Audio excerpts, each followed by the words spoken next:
नमस्कार, सलाम अस्सलाम वालेकुम। मेरा नाम है आदिल अली और आज हम आ चुके हैं नवाबों की शहर टोंक में। जानते हैं यहाँ के विधानसभा के क्षेत्र का क्या रहेगा इस बार का मूड, जानेंगे जनता से।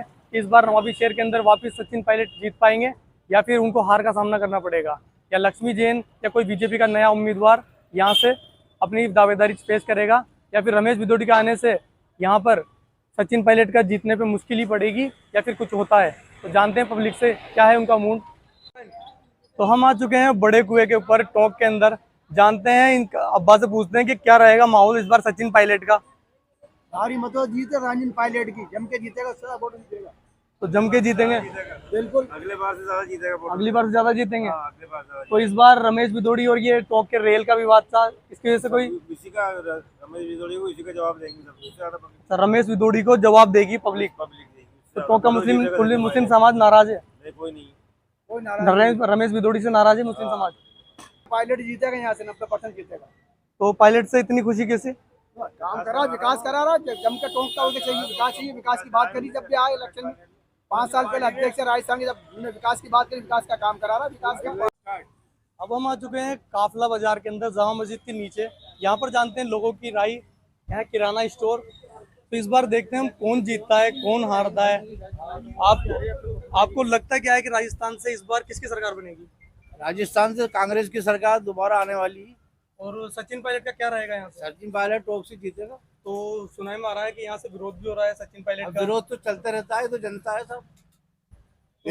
विरोध के बीच में आदमी जीते, वही तो बात है।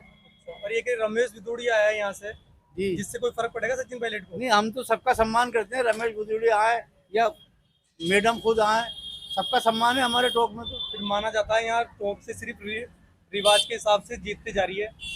जैसे कभी एक बार कांग्रेस एक बार बीजेपी जीतती है, लेकिन यहाँ पे रोजगार का मुद्दा कोई नहीं उठाता है।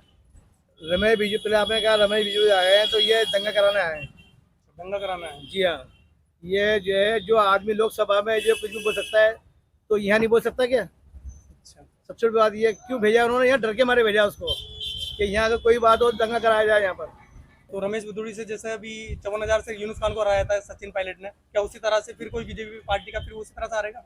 नहीं नहीं, वो तो वक्त बताएगा कि वक्त बीजेपी किसको खड़ा कर रही है कांग्रेस के सामने। कितना कद्दावर नेता आता है या छोटा मोटा नेता आता है। तो रोजगार का मुद्दा क्या रहेगा यहाँ का? या तो बेरोजगार है, बेरोजगार रहेंगे टोंक वाले तो। अच्छा, कौन को उठाता है, कोई उठाता नहीं है। कितने एमएलए बन गए, कितने एमपी बन गए, मंत्री बन गए, उप मुख्यमंत्री बन गए। ये पहला उप मुख्यमंत्री थोड़ी बना है, पहले भी बनवाया बन चुका है यहाँ पर। तो आपको उसने उम्मीद क्या किया? ना रेल आई ना कुछ आया। यहाँ जेल होती है लोगों को, बस कुछ नहीं होता है यहाँ पर। आपको उम्मीद है यहाँ से कि सीएम बनेंगे इस बार सचिन कोई भी नहीं बना कुछ भी। सीएम सब बनेंगे अपना सचिन जेब भरते पायलट? हैं, सब अपना जेब भरते हैं, कोई कुछ नहीं करता। सीएम तो बनेंगे, सचिन पायलट बनेंगे। नहीं बनेगा कभी भी, अच्छा, जिंदगी में कभी बन नहीं सकता सचिन पायलट। जिताना भी आप उन्हीं को चाहते हैं? नहीं नहीं नहीं नहीं, सीएम तो नहीं बने। जीतने वाली बात अलग है, हाजी तो वक्त बताएगा। सीएम की दौड़ में तो है ना वो बात। सीएम एम नहीं है, सीएम तो वही रहेगा अशोक गहलोत, कांग्रेस आई तो। अच्छा, सीएम अशोक गहलोत। हाँ, पता थोड़ी होती है अच्छा, पॉलिटिक्स में कौन बदल जाता है। अभी मैं कांग्रेस में हूँ, बीजेपी में चल जाऊँ, बीजेपी वाले कांग्रेस में आ जाते हैं। वक्त के हिसाब से बदल रहे हैं आजकल। तो आप क्या कहना चाहेंगे इसके बारे में कि सचिन पायलट जीतेगा, हारेंगे, क्या होगा इस बार चुनाव में? कांग्रेस से तो सचिन पायलट ही आएगा। अच्छा, तो यहाँ का व्यापार मंडल क्या कहता है? व्यापार मंडल तो सर अभी हम कुछ नहीं कह सकते। व्यापार मंडल तो आपको पता ही है किसके साथ है किसके साथ नहीं है। आप सर्वे कर ही रहे, उसमें कहने की कोई जरूरत नहीं अगर है। सचिन पायलट के सामने कोई लोकल उम्मीदवार आया, अच्छा उम्मीदवार आया, तो फाइट कर सकता है, बाकी बाहर का आदमी फाइट नहीं कर सकता। अगर लोकल आदमी जो जनप्रतिनिधि टोंक का है, जो लोगों की सेवा करता है, जैसे लक्ष्मी जैन हुई, ये और ऐसे कोई है, तो ऐसे लोग नेता आएंगे तो। लक्ष्मी जैन भी इस बार उम्मीद में है कि वो अगर लक्ष्मी जैन मिली, को टिकट मिला, तो वो बराबर की टक्कर होगी सचिन पायलट की।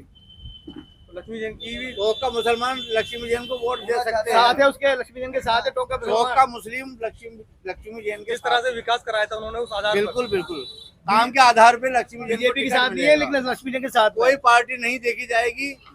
विकास के आधार पे लक्ष्मी जैन को वोट मिल सकता है टोंक से मुस्लिम। चुके हैं निर्मल जी जैन के पास में। जानते हैं इनका क्या रहेगा मत इस बार, कौन जीतेगा इनकी तरफ से या इनकी पार्टी की तरफ से?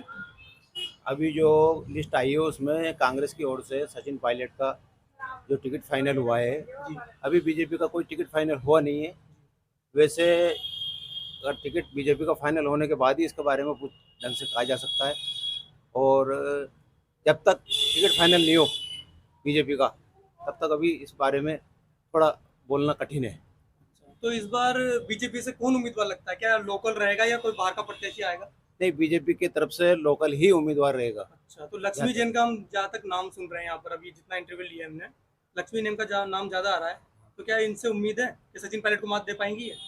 देखो, मात देना वो बात की बात है। फिलहाल ये है कि अगर टिकट मिलता है, बीजेपी के लिए भी एक बड़ी चुनौती है कि महिलाओं को आरक्षण जिस तरह से दिया गया है 33%, उस हिसाब से उनको महिलाएं सीट उनको चाहिए, महिला सीट होना चाहिए।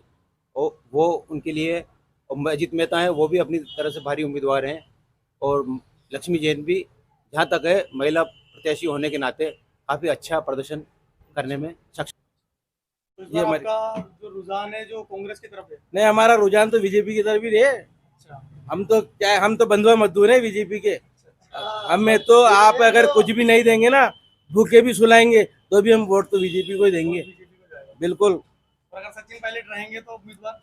सचिन पायलट रहेंगे तो हमारी तरफ से तो 12 के भाव जाएंगे, वो टोंक से 100% 12 के भाव जाएंगे इस बार, क्योंकि लोग उनसे काफी परेशान हुए हैं।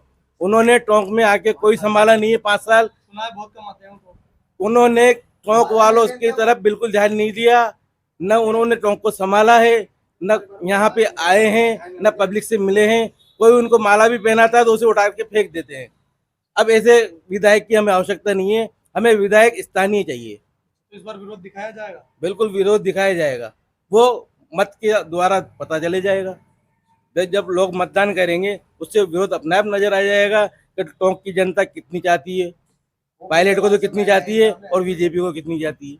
अब बीजेपी से देखते हैं, देखा कौन आ रहा है मैदान में टोंक से। तो सुना आपने, ये है टोंक का रुझान। अब मिलते हैं, फिर कई और जगह चलते हैं, दिखाते हैं आपको क्या देखता है टोंक।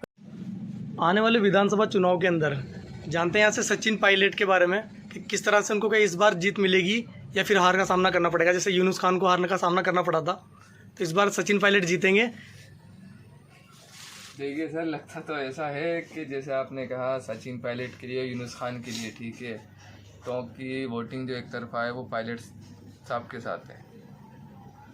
अच्छा, तो ये रमेश भदौड़ी के आने से यहाँ पे कोई फर्क पड़ेगा क्या मुस्लिम समाज में? रमेश भदौड़ी के आने से मुस्लिम समाज में फ़र्क तो पड़ सकता है। जिस तरह उन्होंने विधानसभा के अंदर अभी मुस्लिमों के लिए जो बात कही थी, उस वजह से बाकी के अब उनको चुनाव प्रभारी बना गया रमेश भदौड़ी को।